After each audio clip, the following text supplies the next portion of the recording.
আমার দুঃখ নেই, আমি মাধবপুর চুনারগড়ে 20,000 কম্বল শীত বস্ত্র বিতরণ করি, আর আমার 22,000 রুপয়ে মারা গেল, একটা কম্বল দিতে পারলাম না।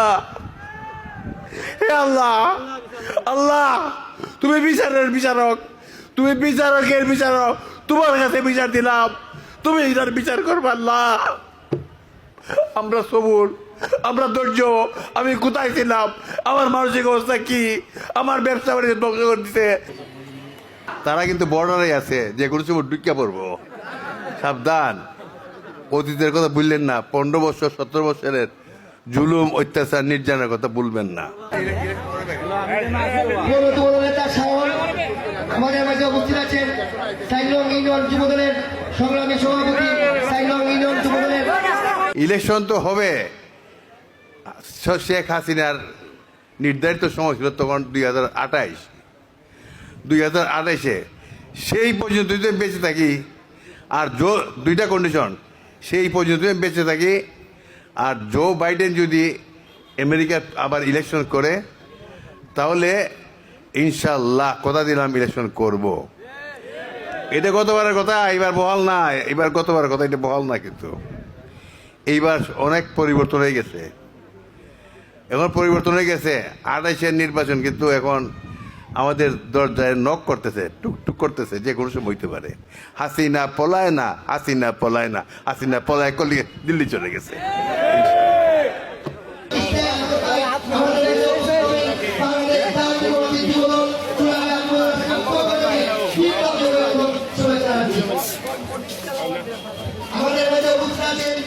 কি চাও, কি চাও?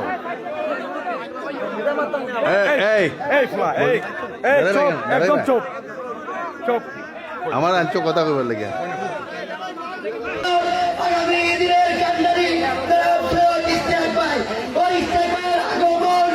তিনটা নির্বাচন ভোট দিতে পারি না, ভোট দেখতে পারি না, শুনছি চমক দেখাইছে। কি চমক? দিনের ভোট রাত্রে হয়ে গেছে। নাজিমুদ্দিন শামসু আমাদের মাঝে বক্তব্য রাখবেন। হবিগঞ্জ বারের বিদ্রোহী চুনারগড় পৌরপিটির সাবেক সংগ্রামী। শেষ। শেখ হাসিনা পলায় না, শেখ হাসিনা পলায় না, পলাই গেছে। তুমি আর জীবনও আসতে পারবা না, তুমি আসতে পারবা না। তুমি আসলে বাংলার ছাত্র জনতা তোমাকে আর ছাড় দিবে না, তোমাকে আর দিল্লি যেতে দেওয়া হবে না। নতুন বাংলাদেশ, শেখ হাসিনার বাংলাদেশ কলিকাতায় নিয়ে গেছে, দিল্লি নিয়ে গেছে, এখানে আর নাই। একজন মন্ত্রীর, একজন এমপির যে সুখ সুবিধা আরাম আয়েশ, আল্লাহ আমাকে কোনো অংশে 1 ইঞ্চিও কম দেয় নাই। আমার ধন সম্পদের প্রয়োজন নাই। মন্ত্রী আছে আজকে, কালকে দেখবেন গাড়ি নাই, রিক্সা দিয়ে যায়।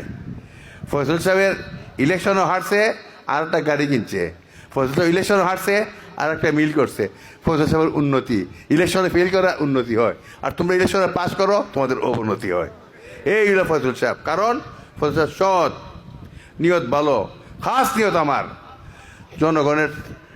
জনগণের খেদমত করব নিঃস্বার্থভাবে। আমার বাড়িতে বোমা ফাটাইছে, আমার বাড়িতে বোমা ফাটাইছে, ফয়সল সাহেবের বাড়িতে বোমা ফাটাইছে। যাই হোক, সময় ছিল, করে গেছে।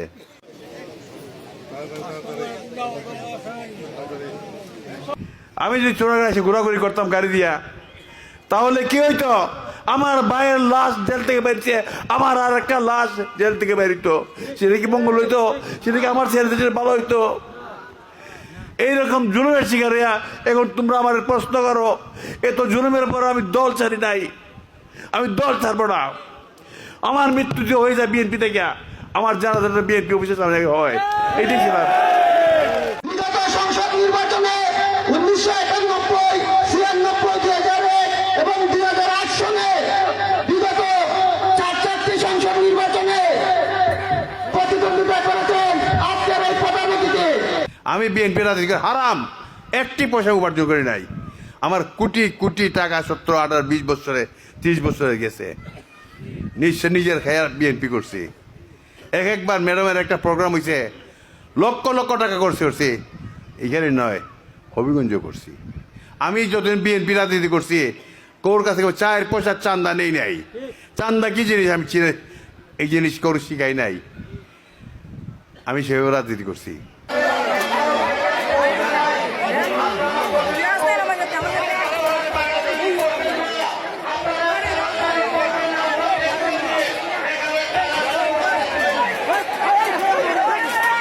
এক লাগা 8টি বছর জেলে।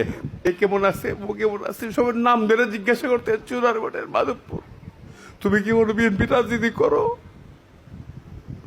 বলে ভাই আমি বিএনপির সঙ্গে বেইমানি করতে পারবো না। তোমার কপালে কেস আমি জানি না, আমার কপালে কেস তুমি চিন্তা করো না। আমি বেইমানি করতে কত সাবধানে চলল। নাম ধরে জিজ্ঞাসা করতেন বিএনপির না সোনারগড়ের এই মুখ কেমন আছে, মাধবপুরের মুখ কেমন আছে। আমার জন্য চিন্তা করো না। ওনার বিচার তো বলে আমি নির্দোষ, আমার কিচ্ছু করতে পারবে না, আমার কষ্ট দিতে পারবে, আমার ফাঁসি দিতে পারবে না।